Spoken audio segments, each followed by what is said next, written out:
오늘 우리에게 주신 말씀 에베소서 1장 3절에서 6절까지입니다.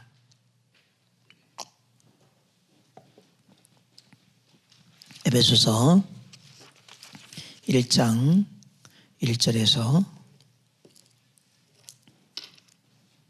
3절에서 6절까지 봉독해드립니다. 찬송하리로다. 하나님 곧 우리 주 예수 그리스도의 아버지께서 그리스도 안에서 하늘에 속한 모든 신령한 복으로 우리에게 복 주시되 곧 창세전에 그리스도 안에서 우리를 택하사 우리로 사랑 안에서 그 앞에 거룩하고 흠이 없게 하시려고 그 기쁘신 뜻대로 우리를 예정하사 예수 그리스도로 말미암아 자기의 아들들이 되게 하셨으니 이는 그의 사랑하시는 자 안에서 우리에게 거저 주시는 바 그의 은혜의 영광을 찬미하게 하려는 것이라.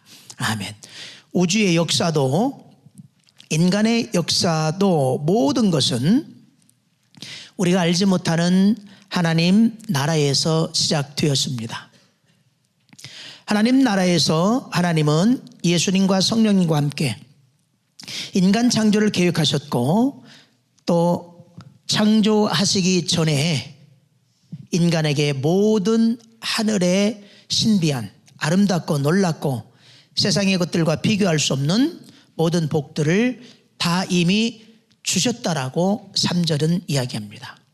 기억하십시오. 이미 우리 모든 존재들은 창세전에 이미 준비하신 하늘의 복들을 주셨다는 사실입니다. 누가 얼마만큼 이 사실을 믿고 확신하는가에 따라서 전혀 삶은 달라지게 될 것입니다. 그런데 그 주신 복 중에 첫 번째 복이 4절입니다. 어떤 복입니까?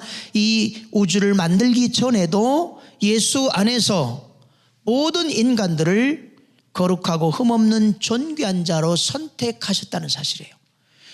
내 됨됨이가 어떻든 말든 내 삶이 어떻든 말든 믿음이 있고 없고가 아니라 중요한 게 아니라 이미 하나님께서 우주를 만들기 전에 우리를 생각하시고 벌써 거룩하고 흠없는 존귀한 자로 선택하셨다는 사실이에요.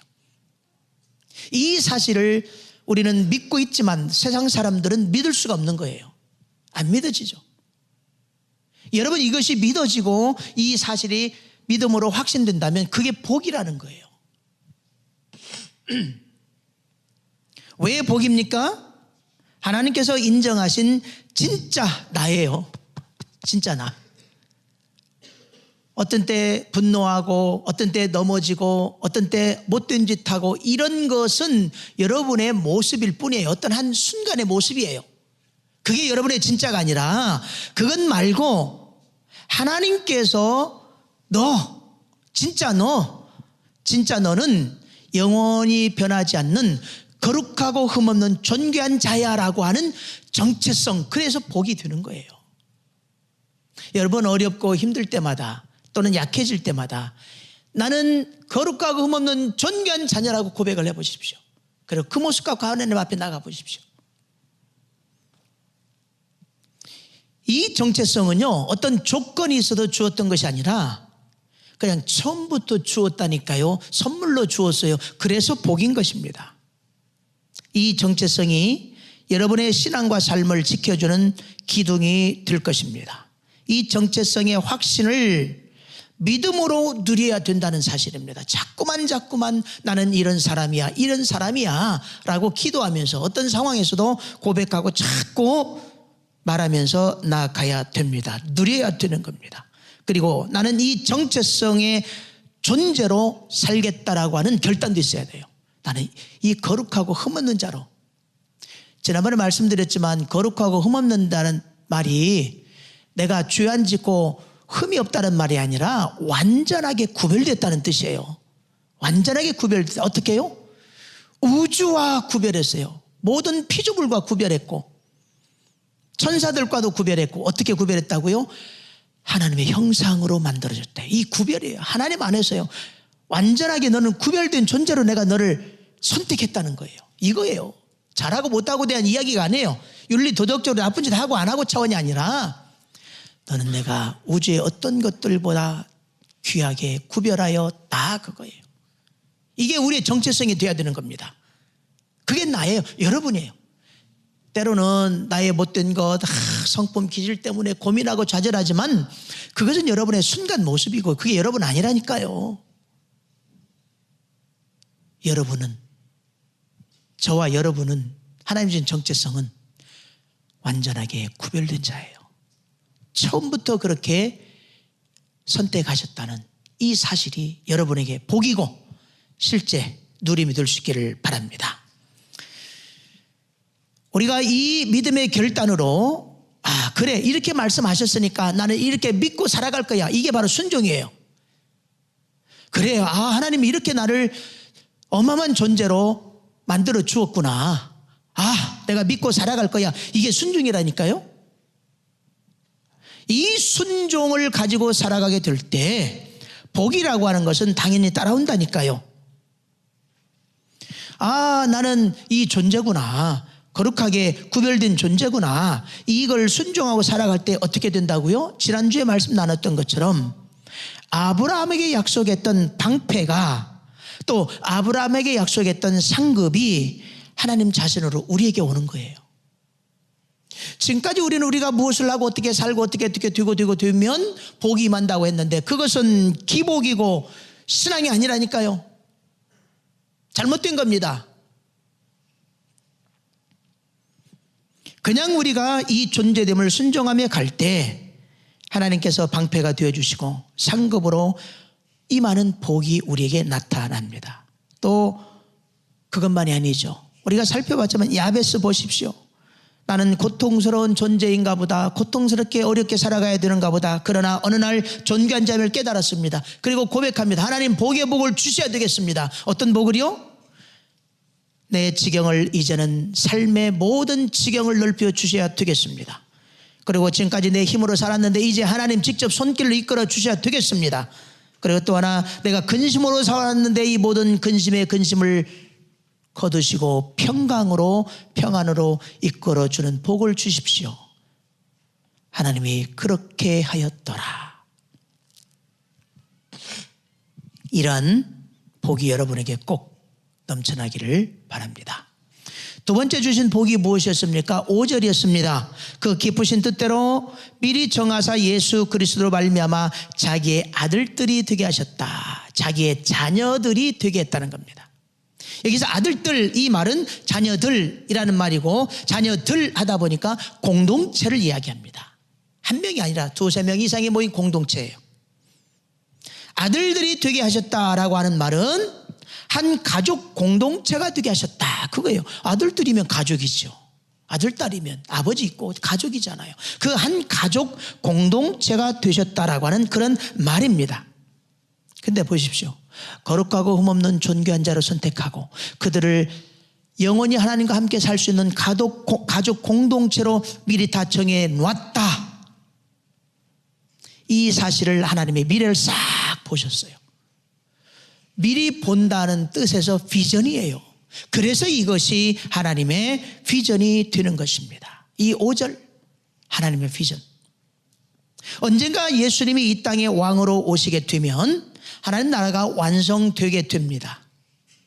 그때가 바로 5절 말씀처럼 우주적으로 모든 사람들이 한 가족 공동체로 하나님 앞에 모여서 영원히 살게 되는 것입니다.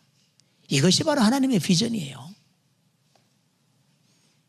곧 거룩하고 흠없는 존귀한 자녀라고 하는 정체성을 주시고 복을 받게 하신 이유가 바로 무엇입니까? 하나님의 비전을 이루라는 이유였습니다. 왜 우리를 완전하게 구별된 자로 이것을 복으로 주셨을까? 이 어마어마한 정체성을 주셨을까?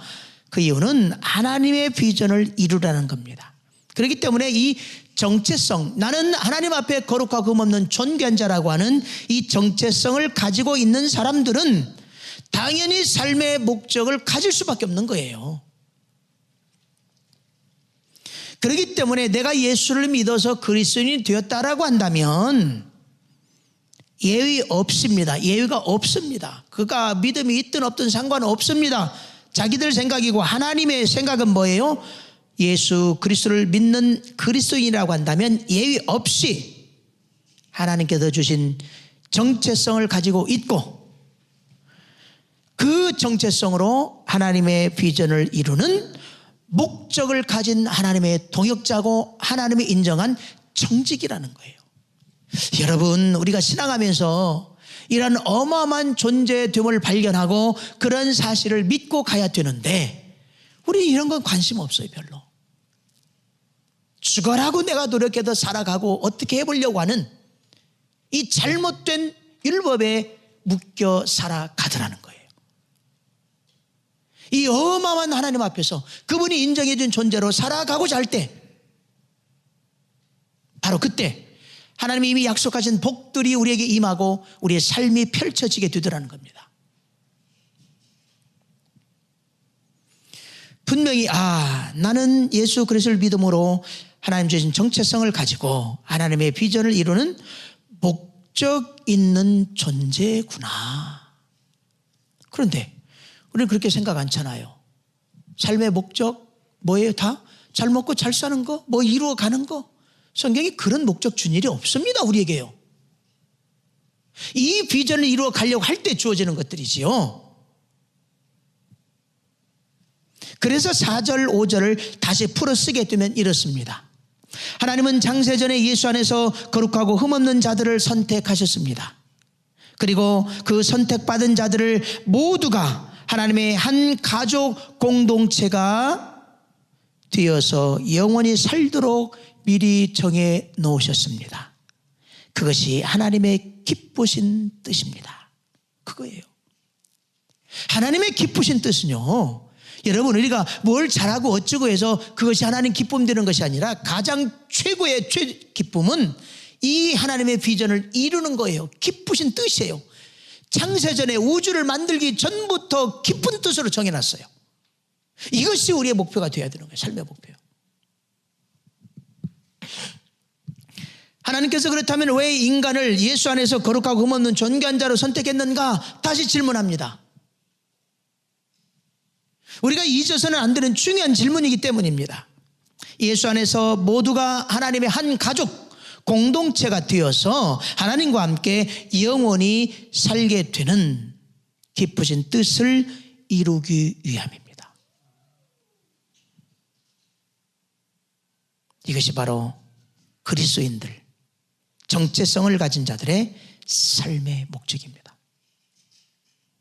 때문에 하나님께서 주신 정체성을 가진 사람은 하나님의 비전을 이루는 목적을 가지고 이 세상에 보냄을 받은 자들이에요.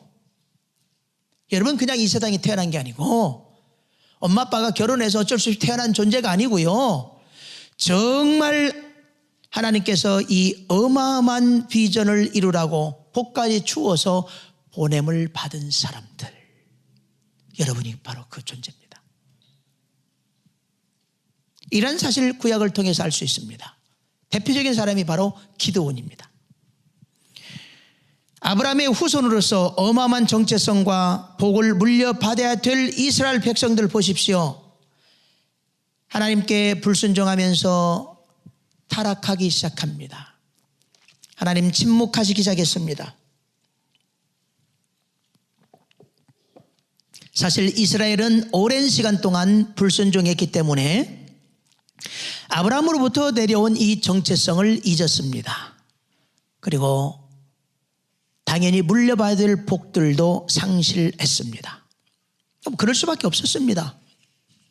불순종하면서 타락한 삶을 살았기 때문에 자기들이 삶의 주인으로 살았습니다. 자기들 중심으로 살면서 자기의 경험, 자기의 의, 자기의 생각을 중요하게 여기고 그대로 살아갑니다. 당연히 자기들을 위한 삶을 살았습니다. 그 결과 어떤 일이 벌어졌습니까? 기드온 시대에 이방 민족 미디안의 지배를 받게 됩니다. 미디안은 이스라엘의 모든 짐승과 양식을 다 뺏어갔습니다. 추수철이 되면 여지없이 찾아와서 싹 뺏어갑니다. 먹을 것 없이. 결국 너무너무 힘들게 되자 이스라엘 백성들은 하나님을 기억하고 불순종했음을 회개하고 부르짖어 기도하기 시작합니다. 하나님께서 그래도 그들의 기도를 들으셨습니다. 선민이기 때문에, 택한 백성이기 때문에.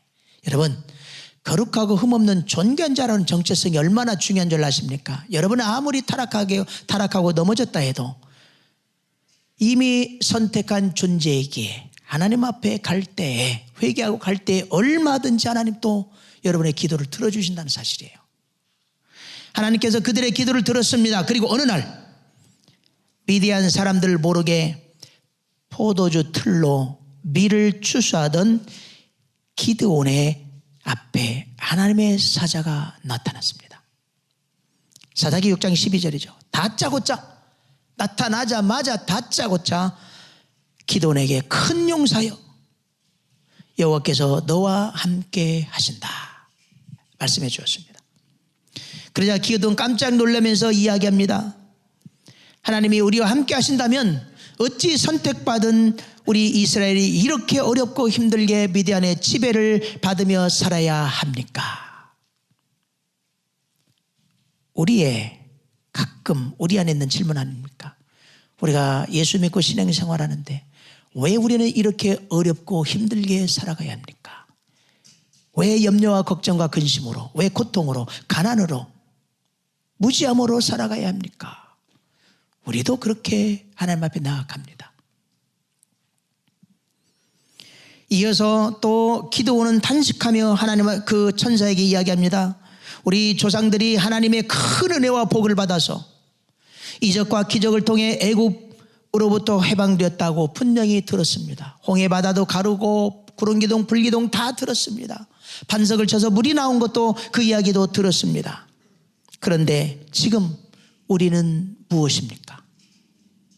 아마도 하나님께서 우리를 버리셔서 우리가 이렇게 미디안의 지배를 받고 있는 것 같습니다. 그게 아닙니까? 라고 기드온이 속 이야기를 탄식하면서 현실적인 문제들로 이야기합니다. 그런데 보십시오. 자기들의 잘못이나 또 왜 이렇게 되었는지는 깨닫지 못했어요.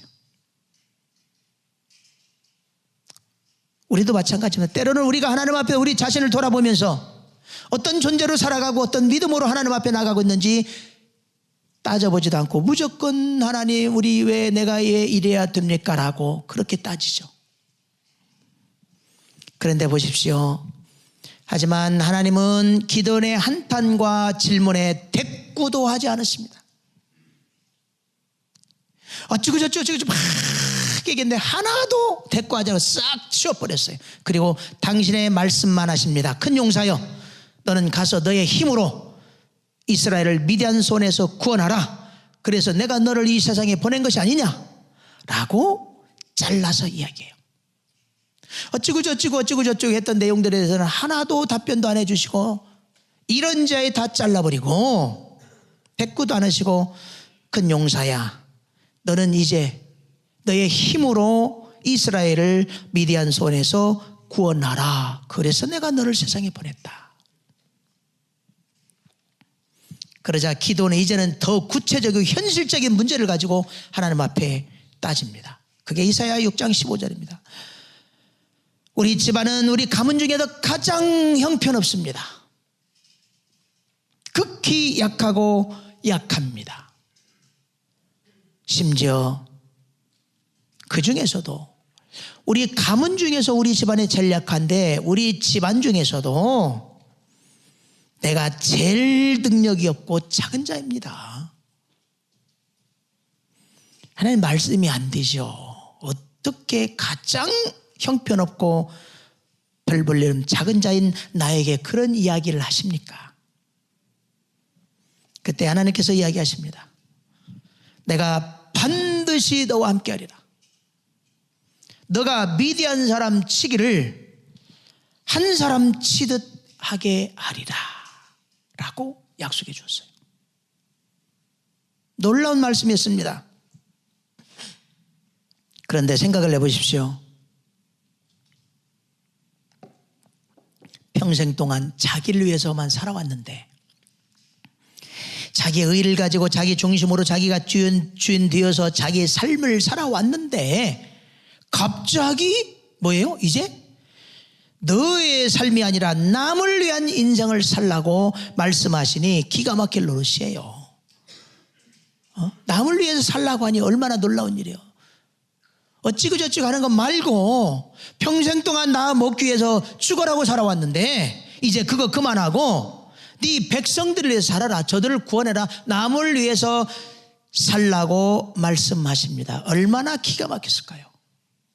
하나님 너무너무 인정머리도 없으신 것 같아. 우리가 이렇게 어렵고 힘들게 살아가고 있는데 그것은 못 알아주면서 어찌 남을 위해서 살아가고 하시는가?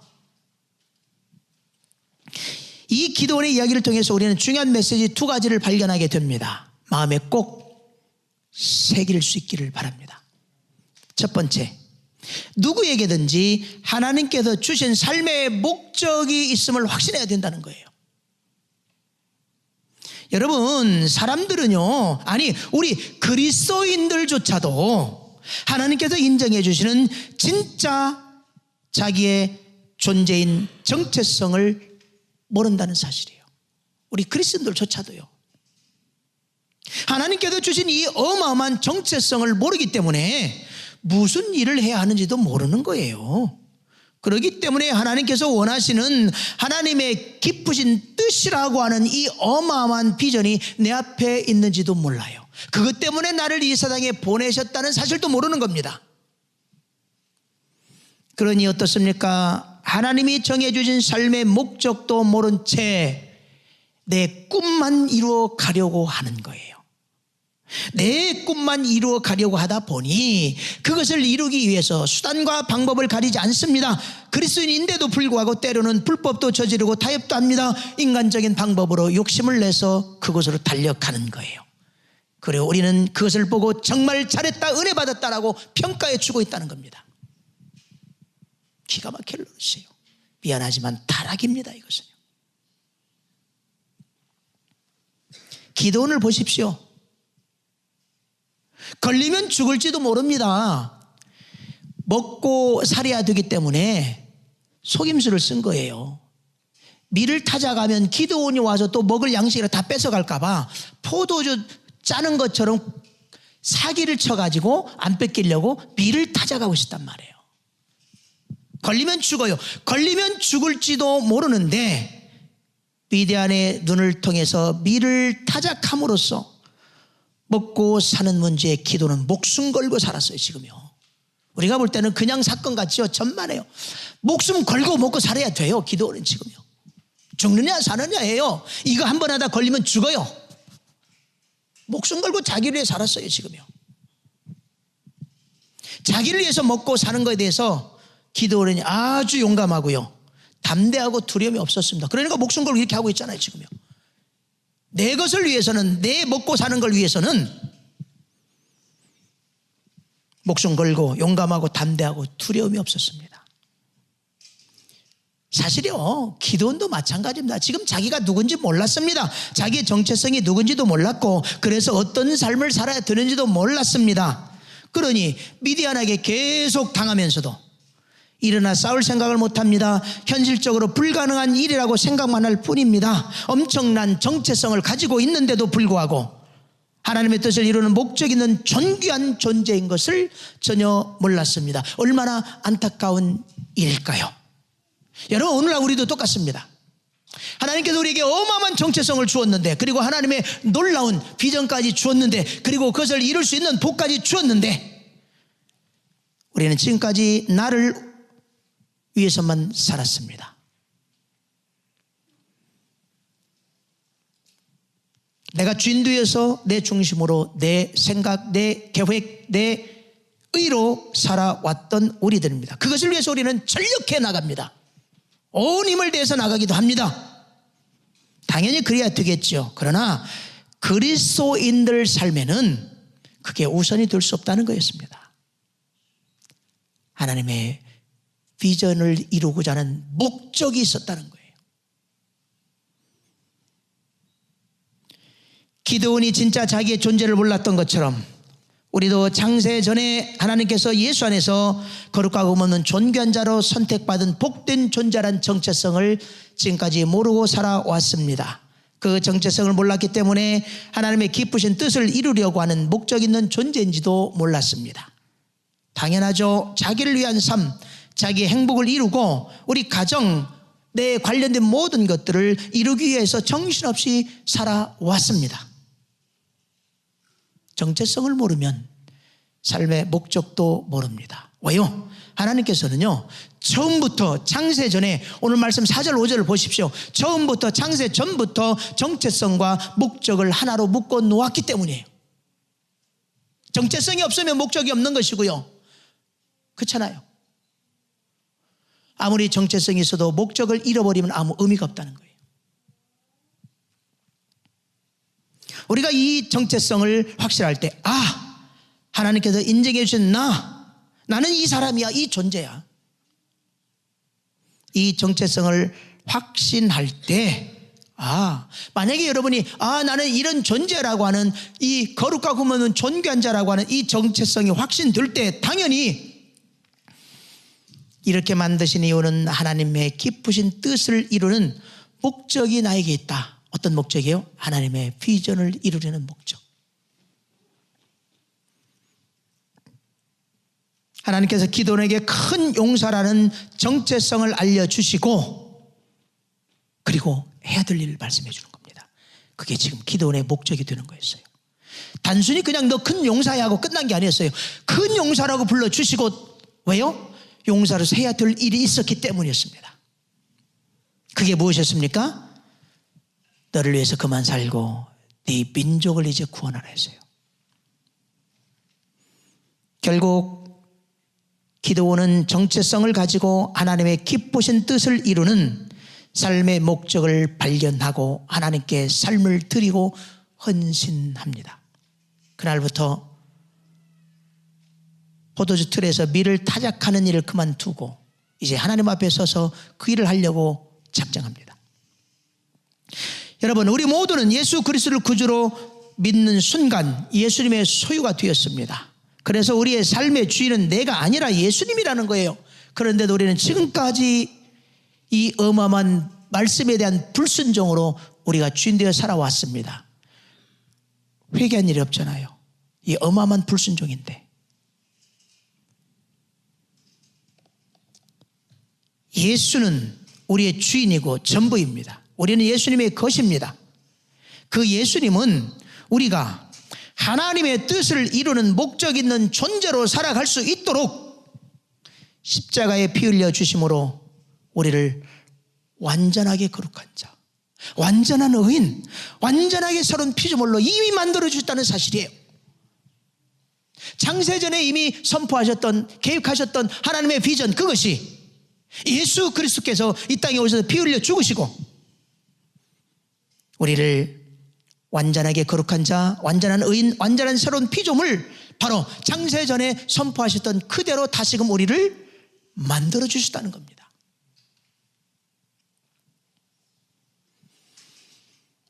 내 삶을 사는 것만이 아니라 한 가족 공동체로 보여 영원히 살게 되기를 소원했던 하나님의 그 소망, 그것을 이루기 위하여서 이 세상에 죽어가는 많은 영혼을 살려서 그들도 함께 하나님의 자녀로 하나님 나라에서 영원히 살게 하라는 이 어마어마한 하나님의 비전.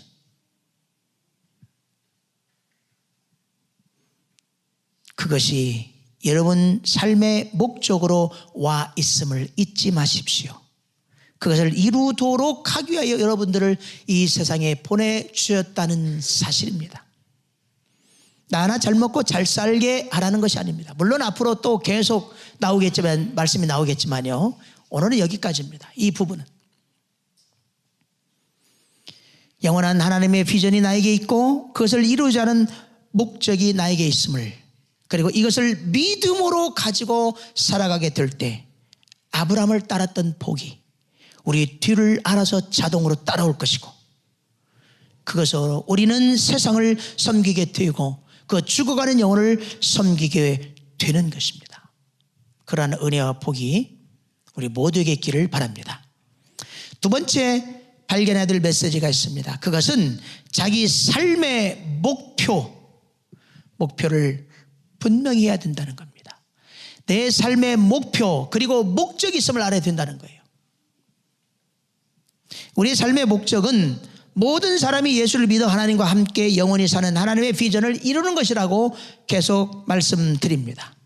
그런데요, 하나님의 비전을 이루는 목적이 나에게 있는데 이 목적을 이루기 위해서는 목표가 있어야 됩니다. 그냥 막 목표를 아무렇게나 만드는 것이 아니라 가능하면 여러분이 잘하는 것 또는 특별한 달란트 아니면 하나님께서 열어주시고 상상 못하게 감동하시는 것을 여러분의 목표로 삼으면 되는 겁니다.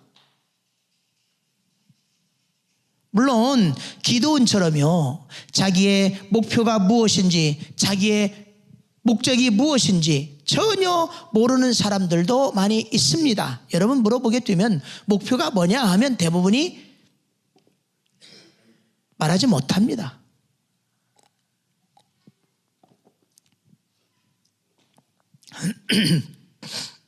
그런데요, 내가 하나님의 정체성을 가지고 비전까지 가졌는데 비전을 이루기 위한 목적을 분명히 이제 알게 되었는데 목적이 뭐지? 목표가 뭐지? 목표는요, 목적을 이루기 위한 거예요. 목표라는 것은 목적을 이루기 위해서 내가 뭐가 되든지 이루지 않은 거예요. 근데 이 목표를 잘 모른다는 거예요. 그런데 목표가 없다고 염려할 거 없어요. 뭐 한국에서 뭐 그런다면서 요즘요 4학년 때 뭐 인생의 목적이 결판 난다고. 초등학교 4학년 미친. 하여튼 한국은 이상한 나라예요. 초등학교 4학년 때 이미 결판 난대요. 우와, 나는 무슨 말도 안 되는 소리죠. 백기동 목표 있어? 몇 살이지 지금? 25. 나이 많이 먹었네. 여러분, 목표가 없다고 염려할 거 없습니다. 많은 젊은 아이들이 그런 얘기 하잖아요. 나는 아직 목표가 없는데요, 뭘 하고 싶은지 모른대요. 염려할 거 없어요. 그럴 수 있는 거예요. 우리 잘 아는 요셉을 봅시다. 요셉은요, 하나님이 주신 비전만 가지고 있었을 뿐 자기가 분명하게 무엇을 해야 할지 몰랐어요. 이 비전을 위해서 어떻게 목표를 갖고 가야 될지 전혀 아무것도 없었습니다. 그런데 한 가지 중요한 것은 요셉은 어떤 상황 속에서도 절대 하나님 주신 비전을 놓지 않았다는 거예요. 17살 때 보여주신 비전, 그것을 요셉은 마음속에 생각 속에 완전히 새겨놔 버렸어요.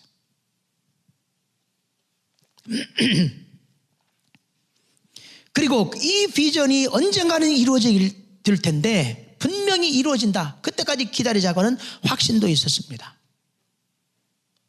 그리고요, 한 가지, 이 하나님의 비전이 자기에서 이루어지기까지 어떤 유혹이나 어떤 죄로부터 자기를 철저히 지켰다는 겁니다. 보십시오. 자기 주인의 와이프가 옷을 홀랑 벗고 유혹할 때도 넘어가지 않습니다. 죄를 지을 수 있는 모든 수많은 상황이 왔는데도 철저히 거부합니다. 정직했습니다. 확실히 섰습니다. 요셉은 하나님의 비전에 방해가 되는 것들은 무조건 가짜없이 다 잘라냈어요. 무조건 잘랐어요. 돌아섰습니다. 이것이 바로 뭐예요? 하나님의 비전을 가진 사람들의 복받은 태도입니다. 여러분이 정말로 정체성을 확실하고 하나님의 비전을 이루게 하는 목적이 확실하다면 이렇게 돼야 되는 거예요. 이 하나님의 비전이 꺾이지 않기 위해서, 나를 통해서 이루어지기 위해서. 예수님이 그래서 그렇게 우리에게 기도를 알려주신 거예요. 너희는 이렇게 기도하라. 어떻게 해요? 아버지의 이름이 거룩히 여김을 받으시며, 너를 통해서 하나님의 이름이 거룩히 여김을 받게 하라는 거예요. 망령되게 그렇게 하지 마라. 또 하나, 너를 통해서 이 땅의 나라가 너의 나라가 아니라 하나님의 나라가 이 땅에 임하게 하십시오. 또 하나, 하나님의 뜻이 이미 계획되고 이루어진 것처럼 이 땅에서도 그 계획이 이루어지기를 원합니다. 그렇게 기도하고 살라는 거였어요. 이게 바로 하나님의 비전을 가진 사람들의 복받은 태도예요. 복을 받았기 때문에 이렇게 할 수 있는 거예요. 그 복이 있다는 걸 알기 때문에 그렇게 살아갈 수 있는 거예요. 우리가 이런 어마어마한 하나님의 은혜와 복을 모르기 때문에 그리스도인으로서 이 세상을 살아갈 때 멋대로 살아가는 거예요. 그러니까 너 때문에 교회 안 간다, 안 믿겠다, 이렇게 나오는 거예요. 그런 얘기 많이 듣습니다. 일하는 데서 주변 사람들 다 신앙생활을 한다는데 그 얘기예요. 개판이라 이거예요. 개판. 우리 청년들 얘기입니다. 그럴 줄 몰랐대요. 다 교회 다닌다는데 어찌 저럴 수 있냐. 왜 그럴까요? 욕할 것도 안 돼요. 사실이요. 제대로 못 배웠는데, 진짜를 못 배웠는데 어떡하라고요. 그렇잖아요. 그래서 우리가 해야 될 일이라는 거예요. 여러분, 목표가 없다고 불안을 피우려고 없고 문제될 이유도 없습니다. 비전을 정말 갖고 이루겠다는 확신이 있다면 요셉처럼 사십시오. 그러면 돼요. 그리고 의사가 되든 교육자가 되든 사업가가 되든 정치인이 되든 법률가가 되든 좋은 직장을 얻든 돈을 많이 벌든 좋은 환경 화려함을 얻든 음악을 하든 미술을 하든 디자인 요리 공부를 하든 연구를 하든 결혼을 하든 가정을 갖든 등등등 어느 것이나 하십시오. 상관이 없습니다. 정말 상관이 없는 거예요. 정말 상관이 없습니다. 왜요? 하나님의 비전을 이루고자 한다면 어떤 거라도 하십시오. 상관없어요. 하나님이 이루시게 되어 있습니다.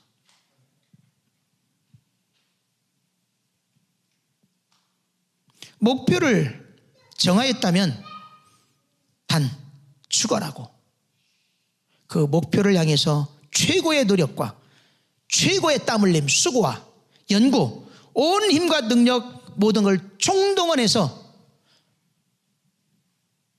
기도원처럼 목숨 걸고 달려가야 합니다. 여러분, 자신이 해서 목숨 걸고 가는 게 아니라 하나님의 비전을 이루기 위한 목적이 나에게 있기 때문에 이 목적을 이루기 위해서 내가 이 목표를 설정했다. 죽으라고 달려가야 돼요. 죽으라고 안 달려가다니까 세상 사람들에게 뺏기는 겁니다. 여러분, 이렇게 갈 때 이루는 과정을 통해서도 내가 어떤 목표에 딱 도달하지 않았지만 이것을 이루어가는 과정에서조차도 또는 이 목표를 이룬 후에 우리는 얼마든지 하나님의 비전을 이루어낼 수 있고 영혼을 살려내서 영광 돌릴 수 있게 되더라는 사실입니다. 여러분, 이것 때문에 목숨 걸고 목표를 향해 달려가라는 겁니다. 대충 하려고 하지 말고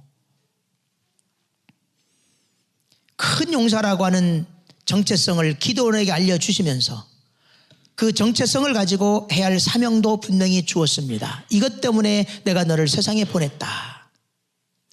그런데요, 그때 기도원에게 하신 말씀을 보십시오. 이사야 6장 14절입니다. 너의 힘을 의지하여 이스라엘을 구원하라. 무슨 말이에요 이거요? 아니, 분명히 이미 기드온이 하나님 앞에 뭐라고요? 고백을 했잖아요. 형편없다고, 작은 자라고.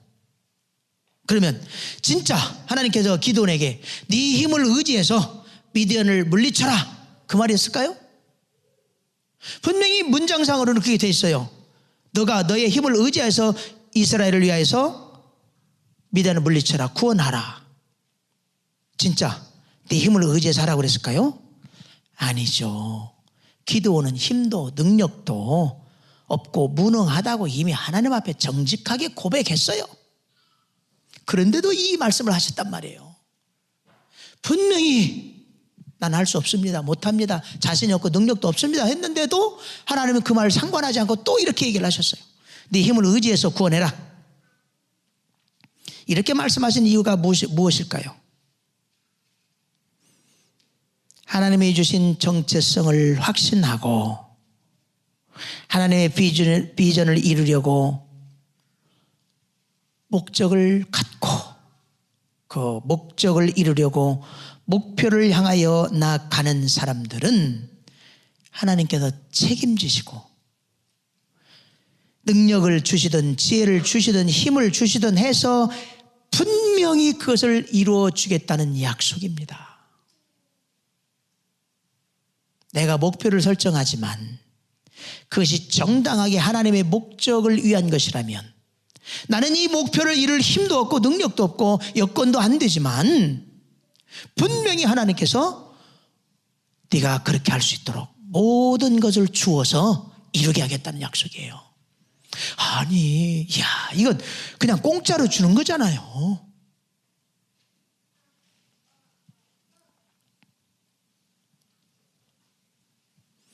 필요한 만큼 얼마든지 줄 것이니 내 목적을 이루게 하는 목표를 향하여서 전력하여 달려가라는 약속의 말씀들이 오늘 우리들 마음속에 온전히 새겨져 들 것입니다. 새기고 또 새기십시오. 결국 기도는 보십시오.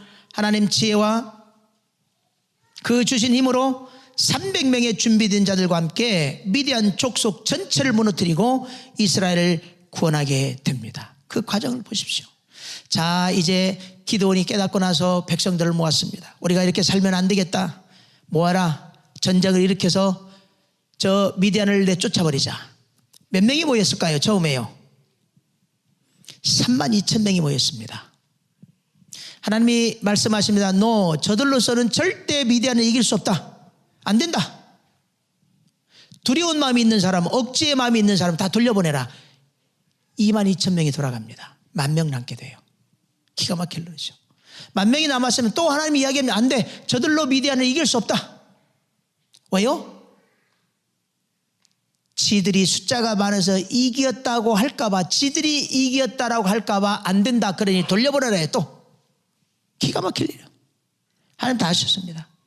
여러분, 숫자 갖고 되는 게 아니에요. 하나님 앞에서요. 절대 착각하지 마십시오. 지들 힘으로 이겼다라고 할 것 같으니 안 된다. 절대 미디안을 못 이긴다. 또 돌려보내라. 10,000명 남았는데 하나님이 특별 테스트를 하십니다. 다 물가로 데리고 들어가서 테스트. 이런 사람, 물을 핥아먹는 사람 300명만 뽑아냅니다. 나머지 9,700명도 돌려보내놔요. 왜요? 하나님의 약속입니다. 네가 네 정체성을 가지고 내 비전을 위하여서 목적을 갖고 목표를 세웠으니 그것은 내가 이룬다는 거예요. 내가. 그렇잖아요. 많은 우리 그리스도인들이, 교회들이 착각하는 이유가 뭡니까? 정체성도 있다고 칩시다. 비전도 있다고 쳐요. 자기들 힘으로 하려고 한다는 거예요. 여기서 함정입니다. 이게 잘 오다가 마지막에 뒤틀리는 거예요. 하나님이 이야기합니다. 절대 안 된다. 32,000명 안 된다. 물리칠 수 없다. 10,000명도 안 된다. 물리칠 수 없다. 이 숫자가 이기면 지들이 이겼다고 한다. 지들이 했다고 한다. 그거 절대 있을 수 없는 이야기다. 300명을 뽑아서 300명으로 그 300명에게 힘과 능력과 지혜 모든 걸 주어서 미디안 나라를 300명이 무너뜨리는 거예요. 내가 그래서 요즘 하나님 우리 교회는 앞으로 어린아이, 청년, 어른아이까지 300명 하는 이유가 바로 그거예요. 많이도 필요 없고 있잖아요. 하나님의 비전을 이루는 목적 있는 삶을 살고자 목표를 정하고 전력하여 달려가는 사람들이 바로, 여러분 착각하면 안 돼요. 그들이 하나님께 인생을 드리고 모든 삶을 들여서 순종하는 사람들이에요. 특별한 게 아니에요. 하나님 나를 이렇게 거룩하고 뭐는 존귀한 자로 세우셨구나. 그렇게 하신 이유는 모든 사람들이 다 하나님 자녀가 되어서 하나님 나라에서 영원히 살게 하라고 하는 이 하나님의 비전을 이루게 하려는 것이구나. 내가 이 목적을 알았다. 이 목적을 위해서 내가 목표를 정해서 죽어라고 살아야 되겠다. 그들이 바로 인생을 드리고 삶을 들여서 헌신하는 순종의 사람들입니다. 바로 그 사람들 하나님께서 삶을 책임져 주십니다. 우리 안에 이런 어마어마한 소망이 넘쳐나기를 바랍니다. 우리에게 필요한 것이 무엇입니까? 여러분에게 지금 필요한 것이 무엇입니까? 입을 거요? 마실 거? 먹을 거? 돈? 좋은 환경? 여러분의 꿈? 만족시켜주는 환경? 물론 필요합니다. 그래야 되겠죠. 그렇지만 성경은 분명히 이야기합니다. 하나님의 비전을 먼저 이룰 준비를 하라는 겁니다. 창세전에 영원한 사랑으로 예수 안에서 모든 사람들을 자녀로 삼아서 함께 영원히 살도록 미리 정해놓은 하나님의 간절한 그 기쁘신 뜻, 소망, 하나님의 소망, 그것을 이루려고 목표를 향해서 최선을 다해 달려가는 우리가 되었으면 좋겠습니다. 소박한 소망 갖고 살아갑시다. 이 일을 위해서 우리가 가는 겁니다. 하나님께 모든 것을 맡겨드리고 하나님이 아니면 안 된다는, 우리 나영이가 기도한 내용들이 사실 다음 주 설교 내용인데 어찌 앞서가서 기도를 해버렸대. 다 다음 주에 다시 해야 되려는가 봐, 그 기도 가지고. 하나님께 모든 걸 드리고 가난한 마음으로 정말 헌신하는 순종의 삶을 살아가서 하나님이 이루시고자 하는 모든 것들을 이루는 여러분 자신 우리가 되기를 예수 이름으로 축원합니다. 존귀하신 아버지 하나님 감사합니다. 우리에게 어마어마한 정체성을 주고 모든 사람들이 함께 하나님 나라에서 영원히 살 수 있도록 정해주신 하나님의 비전을 이루고자 하는 목적이 우리에게 있기를 소망합니다. 이 목적을 이루려고 목표를 세우고 그 목표가 어떤 것이든 하나님 분명히 도우시고 채우시고 함께해 줄 것을 믿는 믿음으로 전력해 달려나가기를 소망합니다. 힘들고 어렵고 고통스럽고 지혜가 없을 때에, 능력이 없을 때에, 갈등할 때에, 가난하게 되었을 때에 언제라도 이 목적과 목표를 기억하며 하나님 앞에 나가서 구하고 또 간구할 때 이미 준비됐던 복으로 모든 것들을 넘어가고 예수 그리스도의 생명을 세상에 나누어서 함께 살아가는 모두가 되게 하여 주옵소서. 이제는 우리 주 예수 그리스도의 은혜와 우리 아버지 하나님의 크신 사랑과 성령님의 감동 감화 역사 충만하신 은혜가 정체성을 가지고 하나님의 비전을 이루고자 목적을 가진, 이 목적을 이루고자 목표를 가지고 달려가는 당신의 사랑하는 자녀들 머리머리 위에, 저들의 삶 위에, 우리 올레스 교회 위에 이제부터 영원히 함께할지어다. 아멘.